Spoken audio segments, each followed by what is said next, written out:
Hello guys! In today's video, I'll be showing you how to talk to My AI on Snapchat.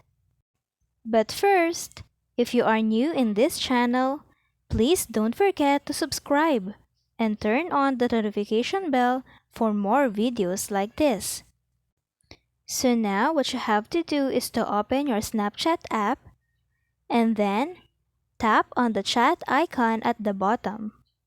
It will then direct you to the chat page. And then tap on My AI. So to talk to your AI, just simply type what is your question. And then My AI will answer you right away. You can basically type anything or ask anything to My AI and it will answer you right away. You can also press and hold to record your audio. You can use this mic icon to record or to ask questions to My AI. And that's it. If you have a question in this video, don't forget to leave a comment on the comment section. Thank you for watching. Don't forget to like and subscribe.